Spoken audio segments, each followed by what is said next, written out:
CIB টিমের একজন অন্ধ ডিটেকটিভ অফিসার, যার স্বপ্নে দেখা প্রতিটি ঘটনাই বাস্তবে রূপ নেয়। সে প্রতিদিন রাতে বিভিন্ন দুঃস্বপ্ন দেখে, আর সেই স্বপ্নগুলোর আলোকেই সমাধান করে ফেলেন শহর কাঁপিয়ে যাওয়া হত্যা রহস্য। বলছিলাম হইচয়ে সদ্য মুক্তি পাওয়া রুমি সিরিজটির কথা। সিরিজটির পরিচালক যেহেতু ফিকি জায়েদ, তাই সিরিজটিতে এত বেশি টুইস্ট এবং সাসপেন্স রয়েছে যেটা আপনার কল্পনার বাইরে। তাই অনুরোধ রইল সম্পূর্ণ এক্সপ্লেনটি দেখার। তো চলুন কথা না বাড়িয়ে সরাসরি চলে যাই মূল কাহিনীতে। শুধু একটাই অনুরোধ, চ্যানেলে নতুন হয়ে থাকলে সাবস্ক্রাইব করে ফেলুন। গল্পের শুরু হয় রুমির দেখা একটি ভয়ঙ্কর স্বপ্নের মধ্য দিয়ে। এই সিনেমায় চঞ্চল চৌধুরীর নাম হচ্ছে রুমি। রুমি সেই স্বপ্নে দেখতে পাই সে এবং তার মা ছাদে বসে আছে, আর তার মা তাকে গান গেয়ে শোনাচ্ছে। তখন রুমি কান্না করতে করতে তার মায়ের কাছে যায় আর বলে তার খুব একা একা লাগছে। তখন তার মা তাকে শান্ত করে আর আদর করে বুকে জড়িয়ে নেয়। ঠিক তখনই কথা বলতে বলতে রুমির মা ছাদ থেকে পড়ে মারা যায়। এরপর রুমির ঘুম ভেঙে যায়। এর পরের দৃশ্যে আমাদের ধনী ব্যবসায়ী আব্দুল মতিনের পরিবারকে দেখানো হয়, যেখানে আব্দুল মতিন তার স্ত্রীর ছেলে, ছেলের বউ এবং নাতি নাতনিদের নিয়ে বেশ সুখেই দিন কাটাচ্ছিল। কিন্তু হঠাৎ করেই মতিনের 5 বছরের নাতনি ইসরাত মতিন বাড়ি থেকে নিখোঁজ হয়ে যায়। ঠিক এর পরের দিনই কেউ 5 কোটি টাকা মুক্তিপণ চেয়ে একটা চিঠি পাঠায়। পুলিশকে না জানিয়েই মতিনের পরিবার 5 কোটি টাকা জোগাড় করে ফেলে। কিন্তু টাকা দেওয়ার একদিন আগেই বুড়িগঙ্গায় ইসরাতের মৃতদেহ উদ্ধার করে পুলিশ। এরপর কেস তদন্তের জন্য চলে যায় সিআইবি বা একটি ডিটেকটিভ ব্রাঞ্চের কাছে। আর সেই সিআইবি ব্রাঞ্চের একজন সিনিয়র অফিসার ছিলেন খন্দকার রুমি। সিআইবি ব্রাঞ্চের ডিরেক্টর এই কেসটি রুমিকে দেয়, আর সহযোগী হিসেবে কাজ করে এশা। এরপরে রুমি আর এশা তাদের ইনভেস্টিগেশনের জন্য আব্দুল মতিনের পুরো পরিবারকে ডাকে, আর তাদের সবার হাতের লেখা সেই চিঠি লেখার সাথে মেলায়। কিন্তু কারো হাতের লেখা সেই চিঠির সাথে মেলে না। এশা সবাইকে জিজ্ঞাসাবাদ করলে রুমি আলাদা করে একে একে সবাইকে চা খাওয়ার জন্য চায়ের দোকানে ডাকে, আর চা খাওয়ার পর তার কাছে খুচরা টাকা নেই বলে তাদেরকে চায়ের দাম দিতে বলে। আর এইভাবে সে আসল আসামিকে শনাক্ত করে ফেলে। আসলে রুমি এখানে সবার মানি ব্যাগ পকেট থেকে বের করা এবং তা আবার পকেটে রাখার ব্যাপারটা লক্ষ্য করছিল। আর তখন সে দেখে সবাই ডান হাত ব্যবহার করলেও মতিনের মেজো ছেলে ডান হাত দিয়ে মানি ব্যাগ বের করলেও তা বাম হাত দিয়ে বাম পকেটে রাখে। অর্থাৎ সে ছিল 2 হাতি। সে 2 হাত দিয়ে সমানভাবে কাজ করতে পারে, তাই চিঠিটা সে বাম হাত দিয়ে লিখে বাড়িতে পাঠিয়েছিল। এরপর তাকে অ্যারেস্ট করা হলে সে সবকিছু স্বীকার করে নেয়, আর পুলিশকে জানায় তার ব্যবসায় লস করার কারণে 5 কোটি টাকার ঋণ ছিল, আর এই জন্যই সে এমনটা করেছে। আর ধরা পড়ে যাওয়ার ভয় পেয়ে সে ইসরাতকে মেরে দিয়েছে। এরপর রুমি তার বসের রুমে আসে আর তার মায়ের মৃত্যুর কেসটার আবারও তদন্ত করতে বলে। তার মায়ের মৃত্যুর ব্যাপারে কয়েকবার তদন্ত করা হয়েছে, কিন্তু প্রত্যেকবারই তার মায়ের মৃত্যুকে সবার স্বাভাবিক দুর্ঘটনা বলেই মনে হয়েছে। কিন্তু রুমির বিশ্বাস তার মাকে হত্যা করা হয়েছে, আর এই জন্য সে আবারও তার মায়ের মৃত্যুর কেসটার তদন্ত শুরু করতে বলে। ইসরাতের কেস সলভ হওয়ার পর রুমির কলিগ আরিয়ান রুমিকে বলে, তুমি চেষ্টা করলেও সাফল্যের আসল মুকুটটি এখনো পড়তে পারোনি, কারণ এখনো তুমি তোমার মায়ের হত্যার কেসটি সলভ করতে পারোনি। আসলে আরিয়ান এবং রুমির সম্পর্ক খুব একটা ভালো ছিল না। আরিয়ান সবসময় রুমিকে হিংসা করত। অফিস থেকে বাসায় আসার সময় এশা রুমিকে জানায় কাল তার জন্মদিন, তাই আগামীকাল সে একটি রেস্টুরেন্টে অফিসের সবাইকে ট্রিট দিবে, তাই রুমি যেন সেখানে অবশ্যই উপস্থিত থাকে। এরপর রাতে বাসায় রুমি ড্রিঙ্কস করে আর তাকে সাহায্য করে বাসার কাজের ছেলে তরিকুল। তরিকুল অনেক ছোট থেকেই রুমিদের বাসায় থাকে, আর সে অনেক ভালো চাউমিন রান্না করতে পারে। তরিকুল প্রায়ই রুমির বাসার সামনে কালো হুডি পরা একটা লোককে দাঁড়িয়ে থাকতে দেখত, তবে সে এই ব্যাপারটা নিয়ে কোনো সন্দেহ করত না। পরের দিন সময় মতো রুমি সেই রেস্টুরেন্টে যায় যেখানে এশা জন্মদিন উপলক্ষে সবাইকে ট্রিট দিবে বলেছিল। কিন্তু রুমি সেখানে গিয়ে দেখে যে এশা সেখানে একাই বসে আছে। আসলে এশা সেখানে শুধুমাত্র রুমিকেই ডেকেছিল, কারণ সে রুমিকে খুব পছন্দ করত, আর আজকে সে তার ভালোবাসার কথা জানাতেই রুমিকে রেস্টুরেন্টে ডেকেছিল। কিন্তু রুমি তখন একটি কাজের কথা বলে সেখান থেকে চলে আসে। এরপর সে যখন গ্যারেজে গাড়ির কাছে আসে তখন সে তার গাড়ির উপরে একটি চিঠি দেখতে পায়। চিঠিতে একটি ঠিকানা দেওয়া ছিল, আর সেখানে লেখা ছিল তার মায়ের মৃত্যুর রহস্য এই ঠিকানায় গিয়ে উদ্ধার করতে পারবে। রুমি তখন সময় মতো সেই ঠিকানার উদ্দেশ্যে গাড়ি নিয়ে রওনা দেয়। কিন্তু কিছু দূর যাওয়ার পর সে দেখতে পায় রাস্তার মধ্যে একটি ছেলেকে দড়ি দিয়ে বেঁধে রাখা হয়েছে। এটা দেখে সে ছেলেটিকে বাঁচাতে গিয়ে গাড়ির নিয়ন্ত্রণ হারিয়ে ফেলে আর তখনই গাড়িটার অ্যাক্সিডেন্ট হয়। আর এই অ্যাক্সিডেন্টের পর থেকেই মূলত রুমি চিরদিনের জন্য অন্ধ হয়ে যায়। অসুস্থ অবস্থায় অফিসে যেতে না পেরে রুমির বেশিরভাগ সময় কাটত বিছানায় শুয়ে শুয়ে। এরপর থেকে সে নিয়মিত দুঃস্বপ্ন দেখা শুরু করে। রুমি পরপর 3 দিন একই স্বপ্ন দেখতে পায়। স্বপ্নতে সে দেখতে পায় একটি সুন্দরী মেয়ে নৌকার উপরে ক্লাসিক্যাল ডান্স করছে, কিন্তু কিছুক্ষণ পর হঠাৎ করে একটি ভয়ঙ্কর চেহারার মহিলা এসে সেই মেয়েটিকে গলা কেটে মেরে ফেলে। পরের দিন সকালে রুমি তার অ্যাসিস্ট্যান্ট এশাকে তার বাসায় ডাকে আর এশাকে তার স্বপ্নের ব্যাপারে বলে। আর এরই মধ্যে এশার কাছে একটি কল আসে আর তার মোবাইলে একটি কেসের ডিটেলস পাঠানো হয়। এশা তখন অবাক হয়ে রুমির দিকে তাকিয়ে থাকে, কারণ রুমির বর্ণনা করা স্বপ্নের সাথে এই কেসের খুন হওয়া মেয়েটির সাথে হুবহু মিল পাওয়া যায়। কারণ রুমির স্বপ্নে দেখা মেয়েটির বাম গালে জন্মদাগ রয়েছে। ঠিক তেমনি এশার কাছে যে কেসের ডিটেলস পাঠানো হয়েছে সেই কেসের খুন হওয়া মেয়েটির গালেও জন্মদাগ রয়েছে। আর সেই সাথে মেয়েটি ক্লাসিক্যাল ডান্সও করত। মেয়েটির নাম হচ্ছে নেহা আক্তার আর সে বিশিষ্ট ব্যবসায়ী রশিদ আক্তারের একমাত্র মেয়ে। সে আমেরিকা থেকে 4 বছর আগে দেশে এসেছে, বয়স 21 বছর। এরপর সিআইবি অফিসে মিটিং হয় আর রুমি যেহেতু অন্ধ তাই এই কেসটার তদন্তের দায়িত্ব আরিয়ানকে দেওয়া হয় আর আরিয়ানকে সাহায্য করার দায়িত্ব পড়ে এশার উপর। মূলত নেহাকে বাথরুমে ডুবিয়ে হত্যা করা হয় আর তার শরীরে ঘুমের ঔষধ পাওয়া যায়। সিআইভি টিম নেহার বাসা থেকে ফিঙ্গারপ্রিন্ট নিলেও তাতে শুধু নেহা আক্তার আর তার কাজের মহিলার ফিঙ্গারপ্রিন্ট পাওয়া যায়। এরপর এশা নেহার মা সোনিয়া আক্তারের সাথে দেখা করে আর কথা বলে জানতে পারে যে কিছুদিন আগে নেহার উশৃঙ্খল জীবনযাপনের জন্য সে নেহাকে বাধা দেয় আর এতে নেহার সাথে তার অনেক ঝগড়াঝাটিও হয়। আর তখন থেকে নেহা আলাদা বাসায় থাকতে শুরু করে। পরের রাতে রুমি আরেকটি স্বপ্ন দেখে যেখানে রুমি একটি বিশাল বড় চায়ের কাপের মধ্যে দাঁড়িয়ে আছে আর উপর থেকে তার শরীরে গরম চা ঢেলে দিচ্ছে। আর এই গরম চায়ের কারণে তার শরীরের চামড়া মাংস গলে পড়ে যাচ্ছে। পরের দিন সকালে রুমি তার স্বপ্নের কথা এশাকে বলে আর এটাও বলে নেহার বাসার প্রত্যেকটা চায়ের কাপকে যেন ফরেন্সিক ল্যাবে পাঠানো হয়, কারণ তার মনে হচ্ছে তার দেখা স্বপ্নের সাথে নেহার এই কেসের কোনো একটা সংযোগ রয়েছে। এরপর এশা রুমির কথা মতো কাজ করে আর নেহার বাসার চায়ের কাপগুলোকে ফরেন্সিক ল্যাবে পাঠায়। তখন তারা একটি কাপে বশির নামে একজনের ফিঙ্গারপ্রিন্ট পায়, যে হচ্ছে নেহার চাচা। এরপর আমরা বশিরকে দেখতে পাই, সে তখন তার বাসাতেই ছিল। ঠিক ওই সময় তার কাছে একটা ফোন আসে আর ফোন আসার সাথে সাথেই সে তার সব ল্যাপটপ আর ব্যাগ গুছিয়ে নিয়ে বাসা থেকে পালিয়ে যায়। এরপর সিআইভি টিম বশিরের বাসায় আসে আর তারা এসে শুধুমাত্র বশিরের একটা ল্যাপটপ উদ্ধার করতে পারে। নেহার মায়ের কাছে বশিরের সম্পর্কে জানতে চাইলে সে বলে বশির অনেক বাজে মানুষ, সম্পত্তি ভাগাভাগি নিয়ে অনেক ঝামেলা চলছে তাদের মধ্যে। বশির রাজনীতি করায় কিছুদিন আগে লোকজন দিয়ে তাকে হুমকিও দেয়। পরের সিনে দেখতে পাই রুমিকে তার ডিপার্টমেন্ট থেকে বিদায় দেওয়া হচ্ছে। বিদায় অনুষ্ঠানে সবাই রুমিকে নানা রকমের গিফট দেয়। ওই দিন আরিয়ান রুমিকে সিআইভি ড্রেস পরা একটি পুতুল গিফট করে, যে পুতুলটি ছিল অন্ধ আর পুতুলের হাতে ছিল একটি লাঠি। মূলত আরিয়ান রুমিকে অপমান করার জন্যই এই পুতুলটি গিফট করেছে।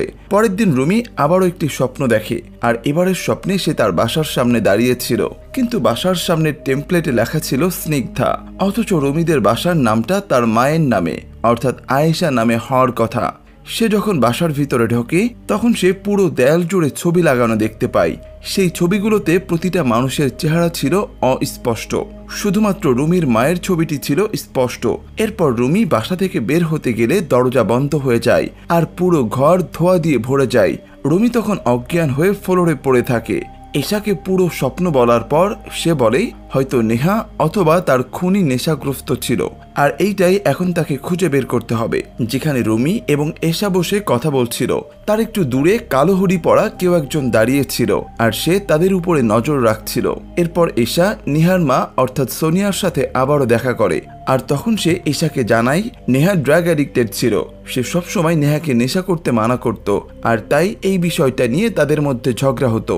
তখন সোনিয়া আরো জানায় নেহার অর্ণব নামে একটা বন্ধু ছিল, সে নেহাকে অনেক পছন্দ করত, সে সবসময় নেহার ভালো চাইতো, কিন্তু নেহা অর্ণবকে সহ্য করতে পারত না, কারণ নেহা ভালোবাসত সজীব নামের একটা ছেলেকে আর সজীব নিজেও ছিল ড্রাগ অ্যাডিক্টেড। এরপর এশা নেহার সেই বন্ধু অর্ণবের সাথে দেখা করে। তখন অর্ণব জানায় সে নেহাকে অনেক পছন্দ করত, কিন্তু নেহা সজীব নামের এক উশৃঙ্খল ছেলের সাথে সম্পর্কে জড়িয়ে যায় আর নেহা হত্যার পর সজীব গ্রামে চলে যায় এরপর এশা এবং আরিয়ান সিআইভি ডিরেক্টরের সাথে দেখা করে আর তাকে বলে সজীবকে ধরতে গ্রামে তাদের টিম পাঠাতে হবে। ওইদিকে দেখানো হয় রুমি তরিকুলকে সাথে নিয়ে বশিরের অফিসে যায় বশিরের খোঁজ করার জন্য।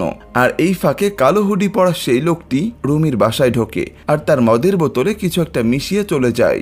এরপর রুমি এবং তরিকুল বাসায় আসে আর তরিকুল রুমিকে গ্লাসে হুইস্কি ঢেলে দিয়ে সেখান থেকে চলে যায়। রুমি তখন মদ খেতে যাচ্ছিল, ঠিক তখনই কিছু একটা সন্দেহ করে সে মদের গ্লাসটা ফেলে দেয় আর এরপর তার গ্লাসটা ফরেন্সিক ল্যাবে পরীক্ষা করা হয়। পরীক্ষার পরে সায়েন্টিস্ট জানায় রুমির মদের মধ্যে সায়ানাইড মেশানো ছিল। যদি রুমি অল্প পরিমাণেও তা খেত তাহলে সে সাথে সাথে মারা যেত। সায়েন্টিস্ট আরও জানায় সায়ানাইড যদি মদে মেশানো হয় তবে মদের স্বাদ এবং গন্ধ কোনো পরিবর্তন হয় না, শুধু হুইস্কির রং গাঢ় হয়। এটা শুনে এশা খুব অবাক হয়ে যায় আর ভাবতে থাকে রুমি যেহেতু অন্ধ তাহলে মদের রং গাঢ় নাকি হালকা এটি সে কিভাবে বুঝলো। এরপর এশা রুমির বাসায় আসে আর রুমিকে সবকিছু জানায়। সেই সাথে সে এটাও জানায় সিসি ক্যামেরা চেক করে তারা ব্ল্যাক হুডি পরা একজন লোককে ভিতরে আসতে দেখেছে কিন্তু চেহারা দেখা যায়নি। তখন তরিকুল বলে সে নিজেও কয়েকবার এই লোকটিকে বাড়ির সামনে দাঁড়িয়ে থাকতে দেখেছে। তখন রুমি বলে তার ধারণা তাকে যারা হত্যা করতে চায় তারাই তার মাকে হত্যা করেছে। এরপর এশা রুমির এই কথাগুলো সিআইবি ডিরেক্টরকে বলে এবং সে রুমির বাড়ির সামনে 3 জন অফিসারকে সিকিউরিটির জন্য রাখতে বলে। এর মধ্যে সিআইবি বশিরের ল্যাপটপের পাসওয়ার্ড ট্র্যাক করতে সক্ষম হয়। তারা তখন বশিরের সমস্ত ডেটা দেখে ফেলে। আরিয়ান ল্যাপটপ নিয়ে এশাকে দেখায় আর জানায় বশির পর্নোগ্রাফিতে আসক্ত ছিল। আর সব থেকে অবাক করা বিষয় হলো নেহা এবং তার বয়ফ্রেন্ড সজীবের একটি পর্নো ভিডিও বশিরের ল্যাপটপে ছিল। পরের দৃশ্যে দেখানো হয় রুমি আবারও একটি স্বপ্ন দেখছে। এবারের স্বপ্নে সে দেখতে পায় তাকে রুমের চেয়ারে বেঁধে রাখা হয়েছে আর তার সামনেই আরিয়ান এবং এশা খুব ঘনিষ্ঠভাবে রোমান্স করছে। পরের দিন সকালে রুমি এশাকে তার স্বপ্নের কথা বলে। সে এশাকে বলে এই স্বপ্নের মানে হলো বিশ্বাসঘাতকতা যা নেহা হত্যা মামলার সাথে সম্পর্কযুক্ত। এটা শোনার পর নেহা আবারও যায় এশার বন্ধু অর্ণবের সাথে কথা বলতে। এশা তখন অর্ণবকে নেহা আর সজীবের পর্ণ ভিডিওর কথা জানায়, কিন্তু অর্ণব নেহা ও সজীবের পর্ণ ভিডিওর কথা শুনে মোটেও অবাক হয় না। কারণ জানতে চাইলে অর্ণব বলে সে নেহা আর সজীবকে ঘনিষ্ঠ হতে এর আগেও দেখেছে। এরপর গল্প ফ্ল্যাশব্যাকে চলে যায় আর আমরা দেখতে পাই যে নেহা সজীবকে সাথে করে বশিরের অফিসে আসে। নেহা আর সজীব দুজনেই যেহেতু নেশা করত তাই নেশার টাকা জোগাড় করার জন্যই তারা বশিরের কাছে আসে। আর এই বশির ছিল নেহার আপন চাচা। মূলত এই বশিরের বিশাল অ্যাডাল্ট ফিল্মের একটা ব্যবসা ছিল। সে মেয়েদেরকে টাকার বিনিময়ে তার গ্রামের বাড়িতে নিয়ে গিয়ে ভিডিও বানিয়ে সেগুলো ইন্টারনেটে আপলোড এবং সিডি হিসাবে বিক্রি করে টাকা ইনকাম করত। আর তাই সে বাকিদের মতোই নেহা এবং সজীবকে অনেক টাকা অফার করে একটি পর্ন ভিডিও বানানোর জন্য। সেই সাথে সে আরও জানায় নেহা এবং সজীবের ভিডিওটি সে কান্ট্রি ব্লক করে রাখবে, তাই তাদের ভিডিও বাংলাদেশ থেকে দেখা যাবে না। আর এর জন্য সে তাদেরকে একটা কন্ট্যাক্ট পেপারও দেয়। তারপরে নেহা এবং সজীব সেই কন্ট্যাক্ট পেপারে সাইন করে। আসলে নেহার মা সোনিয়া নেহার নেশার কথা জেনে ফেলাতে নেহার ব্যাংক অ্যাকাউন্ট ফ্রিজ করে দেয়। নেশা করার জন্য তাদের টাকার প্রয়োজন হয় নেহা ও সজীব এই ভিডিও বানাতে রাজি হয়ে যায়। এরপর সিন বর্তমানে আসে। আরিয়ান সিআইবির 3 জন অফিসারকে পাঠায় সজীবের গ্রামের বাড়িতে সজীবকে ধরে আনার জন্য। আর এই 3 জন অফিসারকেই মূলত রুমির বাড়িতে সিকিউরিটির জন্য রাখা হয়েছিল। এরপর তারা 3 জন সজীবের গ্রামের বাড়িতে আসে, কিন্তু তারা সেখানে সজীবকে পায় না। অন্যদিকে রুমির বাড়ি ফাঁকা থাকায় সে কালো হুডি পরা লোক রুমির বাড়িতে প্রবেশ করে, কিন্তু তখন তরিকুল তাকে দেখে ফেলে আর লাঠি হাতে লুকিয়ে পড়ে। যেই লোকটি সিঁড়ি দিয়ে উঠতে যাবে ঠিক তখনই তাকে পেছন থেকে মাথায় আঘাত করে। মাথায় আঘাত পেয়ে লোকটি পড়ে যায়। এরপর তরিকুল লোকটির কাছে গেলে সেই লোকটি তরিকুলের উপর হামলা করে এবং তাকে গলা টিপে মেরে ফেলে। ওইদিকে আমরা দেখতে পাই সজীব চাদর মুড়ি দিয়ে অর্ণবের রুমে আসে। মূলত অর্ণবই পুলিশ আসার বিষয়টি সজীবকে জানিয়ে দেয়। আর এই জন্যই গা ঢাকা দেওয়ার জন্য সজীব অর্ণবের কাছে চলে আসে। এরই মধ্যে রুমি আরেকটি স্বপ্ন দেখে। সে দেখে রাস্তার মধ্যে একটি 5 বছরের শিশুর মরদেহ পড়ে আছে আর সেখানে তার মা কুকুর নিয়ে আসে আর সেই কুকুরটি শিশুটির লাশ কামড়ে খেয়ে ফেলে। আসলে এই শিশুটি ছিল রুমি নিজেই। অন্যদিকে দেখতে পাই বশিরের সাথে দেখা করতে কেউ একজন তার বাসায় এসেছে। পরের দিন সকালেই এশা আরিয়ানের কাছে যায় এবং আরিয়ানের মুখে থুতু দেয়, কারণ আরিয়ান রুমির বাড়ির সিকিউরিটি অফিসারদের সজীবের গ্রামের বাড়িতে পাঠিয়েছিল। আর এই জন্যই ব্ল্যাক হুডি পরা লোকটি বাসায় ঢুকে তরিকুলকে হত্যা করতে পেরেছে। আরিয়ান এশার এমন কাজের জন্য অফিসিয়ালি কমপ্লেন করতে চেয়েছিল, কিন্তু ডিরেক্টর তাকে রিকোয়েস্ট করে কমপ্লেন না করার জন্য। তবে এর জন্য আরিয়ান শর্ত দেয় যে এশাকে তার কাছে মাপ চাইতে হবে এবং নেহার কেস থেকে তাকে অব্যাহতি নিতে হবে। তখন এশাও এতে রাজি হয়ে যায় আর আরিয়ানের কাছে গিয়ে সরি বলে।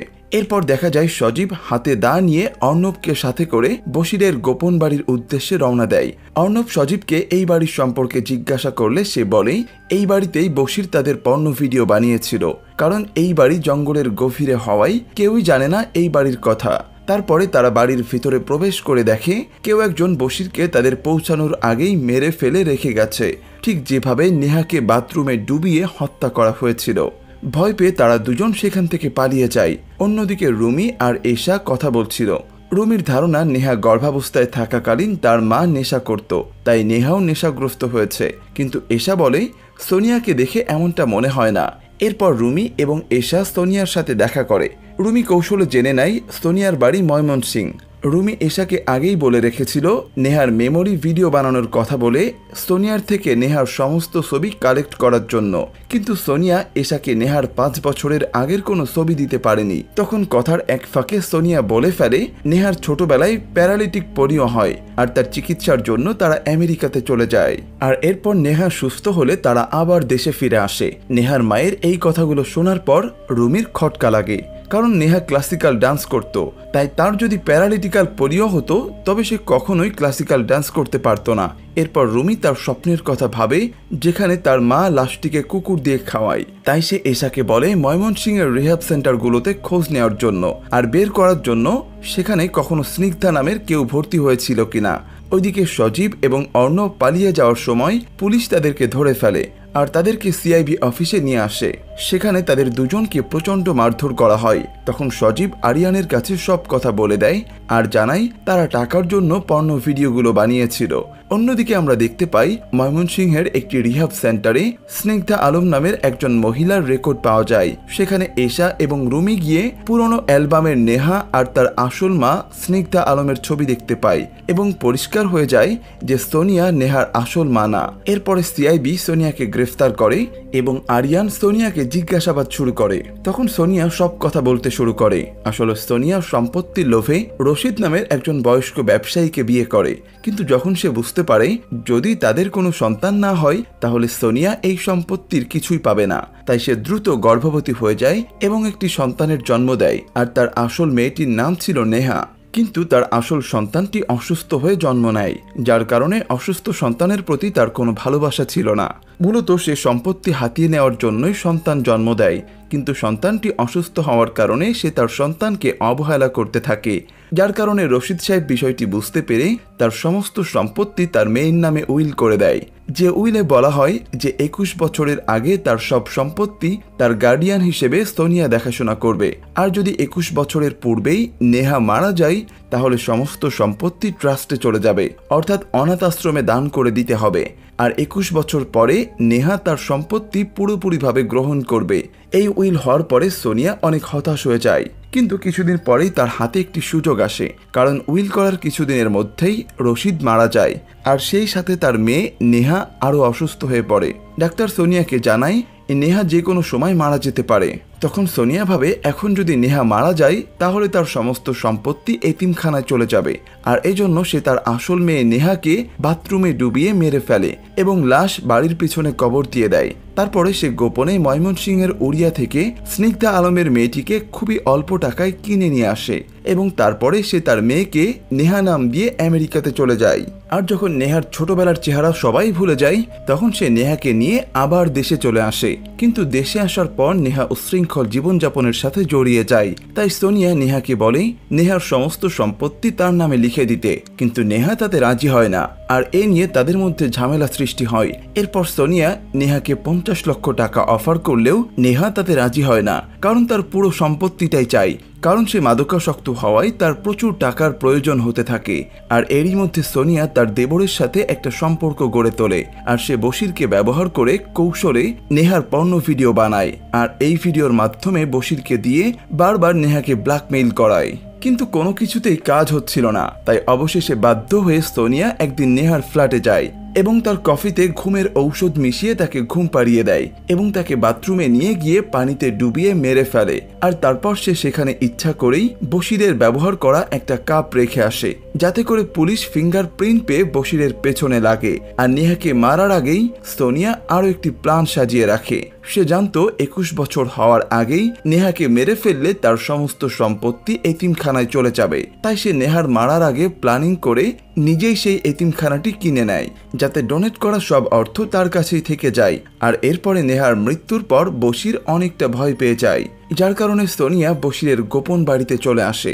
মূলত সোনিয়ার ভয় ছিল বশির হয়তো ধরা পড়ে গেলে সব কথা পুলিশকে বলে দিবে, তাই সে বশিরের বাড়িতে এসে বশিরকেও একইভাবে হত্যা করে।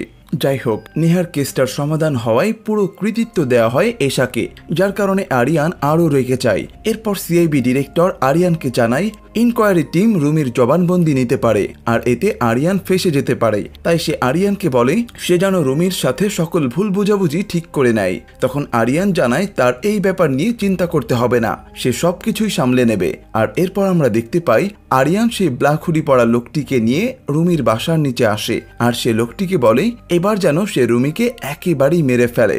এরপর সেই ব্ল্যাক হুডি পরা লোকটি সেখান থেকে সোজা রুমির বাসায় চলে আসে, আর বাসায় ঢোকার পরে সেই লোকটি তার মুখের মাস্ক খুলে ফেলে, আর আমরা দেখতে পাই যে সে হুবহু রুমির মতোই দেখতে। তখন সে রুমির কাছে তার পরিচয় দেয় আর বলে সে হচ্ছে রুমির যমজ ভাই, কিন্তু তার মা তাকে কলকাতাতে রেখে শুধুমাত্র রুমিকে নিয়ে কলকাতা থেকে চলে আসে। আর তারপর থেকে সে তার পাষাণ বাবার কাছে বড় হতে থাকে, যে বাবা তাকে দিনের পর দিন অনেক অত্যাচার করত। কিন্তু এইদিকে রুমিকে রুমির মা খুব আদর করত, সে কখনোই তার মায়ের আদর পায়নি। তারা দুজনেই যমজ ভাই, কিন্তু তার মা শুধুমাত্র রুমিকে নিয়ে বাংলাদেশে ফিরে আসে আর তাকে রেখে আসে অত্যাচারী বাবার কাছে। আর এই কারণেই তার মায়ের প্রতি তীব্র ক্ষোভ জন্ম হতে থাকে, আর এভাবেই সে একসময় সন্ত্রাসী হয়ে যায়, যার কারণে সে এখন তাদের উপরে প্রতিশোধ নিচ্ছে। আর রুমির মাকে মূলত এই যমজ ভাইটি ছাদ থেকে ধাক্কা দিয়ে হত্যা করেছিল। গাড়ি অ্যাক্সিডেন্ট করে রুমিকে হত্যার চেষ্টা এবং বাসার ভিতরে ঢুকে তরিকুলকে হত্যা সবকিছুই করেছে রুমির এই যমজ ভাই। এই জন্যই তরিকুল মারা যাওয়ার আগে রুমির যমজ ভাইয়ের চেহারা দেখে চমকে গিয়েছিল, আর এখন সে রুমিকে হত্যা করতে এসেছে। এরপর সে রুমিকে বেডরুমে যেতে বলে, তখন রুমিও মুচকি হেসে তার সাথে বেডরুমে চলে যায়। একটু পরে বাসার মধ্যে এশা চলে আসে। এশা আসার পরেই রুমি বেডরুম থেকে বের হয়, আর সে এশাকে জড়িয়ে ধরে। তখন এশা সিঁড়িঘরের উপরে রক্তের ছাপ দেখতে পায়, আর সে তখন এটা দেখে খুবই অবাক হয়ে যায় আর ভাবতে থাকে নিশ্চয়ই এখানে অনাকাঙ্ক্ষিত কিছু একটা ঘটেছে। আসলে কি সে রুমি নাকি রুমির যমজ ভাই? এই প্রশ্নের উত্তর পেতে হলে অপেক্ষা করতে হবে দ্বিতীয় সিজনের জন্য। তো বন্ধুরা, শেষমেশ আপনাদের কাছে দুটি প্রশ্ন ছুড়ে দিই। প্রশ্ন দুটি হলো, রুমি যদি অন্ধ হয়ে থাকে তাহলে সে মদের কালারের পরিবর্তনটা কিভাবে বুঝতে পারলো? আর শেষের দৃশ্যের হাতাহাতিতে রুমি নাকি তার যমজ ভাই, কে মারা গেল? আশা করি আপনারা ভেবেচিন্তে এই দুটি প্রশ্নের উত্তর দিবেন। তো বন্ধুরা, মুভিটি আপনাদের কাছে কেমন লাগলো সেটা অবশ্যই কমেন্ট করে জানাবেন, আর চ্যানেলটি সাবস্ক্রাইব করে রাখবেন পরবর্তী মুভির এক্সপ্লেনেশন পাওয়ার জন্য। এতক্ষণ সাথে থাকার জন্য অনেক ধন্যবাদ।